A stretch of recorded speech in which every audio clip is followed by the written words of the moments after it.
Well. Good morning. Good afternoon, West Ham fans. Rush to the West Ham Network. Hope you are all safe and well. Hope your Saturday's going swimmingly. West Ham can't ruin our weekend until 2 o'clock tomorrow as we take on Nottingham Forest at the City Ground. We'll have all the starting 11 show, match day morning, watch along, highlight show, all the full shebang will be available to you tomorrow, you lucky bastards.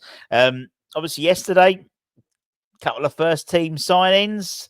Two midfielders, Magassa and Fernandez, as we anticipated, both had their moves confirmed yesterday, which is great. There could be some more happening. Anton spoke this morning about 𝗟𝗨𝗡𝗖𝗛𝗧𝗜, interest in him. Obviously, there's interest in 𝗟𝗨𝗡𝗪𝗡𝗧𝗜 going out as well, Victor Boniface as well. And we're going to be talking about a few players today. Let's start with this gentleman. No, not that gentleman. This gentleman. That's better. Frank Luno.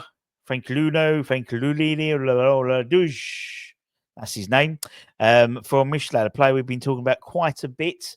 And we've had interest since, well, although they've said interest since March. It's actually been before then we've sort of been interested in the Michelin striker. We've apparently, according to reports, bid for him already, 15 million euros in 10 games, 10 so far in the Danish Super League. It's the Super League, I think it's called. Something like 9 goals and 2 assists. So he's absolutely on fire and on form.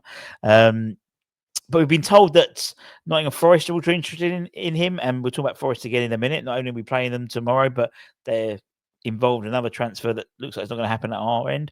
And they've been told that it's going to take 20 million euros, 17 million quid to sign him. Now, to be honest, I think it's a bit of a steal because you look back and there's all the potential there in terms of what he provides, of being someone like Vítor Gyökeres, for example, who, was doing well at Coventry, was available for about 17 million quid, went to Sporting Lisbon, and then Sporting Lisbon have sold him to Arsenal for 60, 70 million quid. And that could happen quite easily with Dush. He's naturally a very, very, very, very quick striker. We know he's reasonably clinical as well. He's on great form at the moment. And there's nothing to say we can't buy him for the best part of 17 million quid. And in a couple of years' time, sell him to a top European side for 50, 60 easily. And so, yes, this one's an interesting one to keep an eye on. I think he offers us something different as well in terms of our alternatives. And I mean, we've been linked with the likes of Victor Boniface again. A good deal, I think. It was a loan spell, although there is injuries there. But with Dush as well, he's fast. He offers you something different than what we have with Füllkrug. The plan B at West Ham in terms of the striking force is Bowen then up top.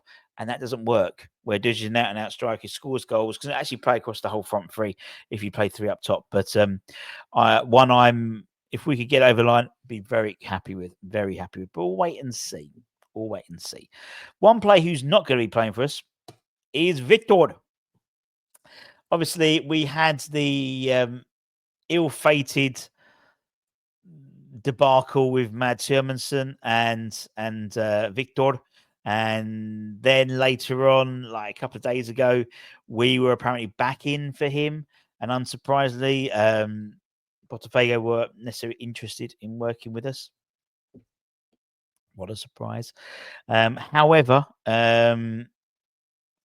Fabrizio Romano has said that it's a here we go to Nottingham Forest.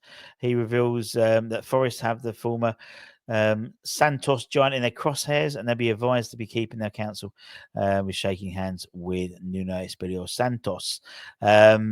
He will apparently join Nottingham Forest.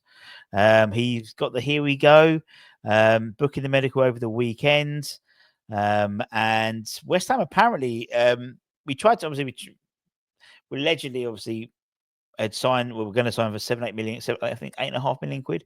West Ham early this week, apparently, according to reports, offered Botafogo £850,000 by way of an initial loan deal, and then making the transfer permanent down the line on the premise that they've already bought Neto. So in essence, Victor was doing nothing there. He wasn't really getting any game time.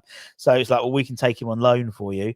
But that hasn't worked. And Forest put forward a proposal, and the reigning Libertadores champions have decided that they're going to cash in. So one player we won't be signing would be Victor. I still think we're going to push ahead with a second goalkeeper, maybe Ivor Pandor from Hull City. We did approach Sheffield Wednesday for Pierce Charles, but I think that ship has sailed. Ivor, I think it was their coach, Hull City's Jakirovic or something like that. He said he wants him to stay. Of course he does. He's a bloody good goalkeeper. And was the Players Player of the Year, was the Supporters Player of the Year, and won all the awards. But one person it's not going to be is Victor. Another person I don't think you will likely see in a claret and blue shirt ever again is Emerson. According to Fabrizio Romano, he has said that West Ham have agreed terms, let's start again. Marseille have agreed terms, personal terms, with Emerson Palmieri, according to the Italian journalist Fabrizio Romano. He made 31 appearances for West Ham last season, but very much fallen out of favour under Potter. You've got Diouf now in, Magic Diouf, and he's very much the first choice now. You've got Ollie Scholes there as well. We were informed that, the Italian was looking to move away as if he's not in his plans, which is fair enough. Besiktas, they had merged as suitors for Emerson, as they were looking to get an experienced fullback before the window closes. They also went off Kyle Walker-Peters as well. Obviously, we managed to beat them to that. But Marseille do seem to be the preferred destination, who are obviously in the Champions League as well, and are keen to land him. It's claimed that the League One giants have now managed to agree personal terms with Emerson. They haven't yet finalised a deal with West Ham, and obviously against the race of time, really, to get an agreement before Monday. De Zerbi is interested in him, and obviously knows him from his time in the Premier League as well. We know he's not the only player that West Ham player that Marseille are interested in. Obviously, now forget he's on the list of targets, and that's been suggested that we have accelerated efforts, or they have accelerated efforts to sign him, which could explain the renewed interest in Charlie Cresswell. Although there is a slight fly in the ointment with Crystal Palace, and the fact that Crystal Palace are looking to get one of Toulouse's central defenders, JD Carvo, is it Carvot? Canvot.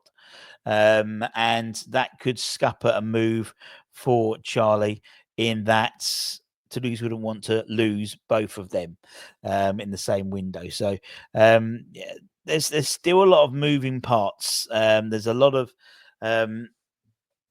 he said, she said, dominoes effects. And it could be even that Marseille were looking at doing a double deal potentially for Emerson and Aguerd. It was suggested, I think, on Monday that Emerson was going to be leaving on a free, which can't see that happening at all, my friends. But there we go. Anyway, thanks for joining us. Keep an eye on the channel. Any breaking news we bring to you as soon as possible. Go back and check out Anton's video earlier this morning as well. Till next time, my friends. Peace out, motherfuckers.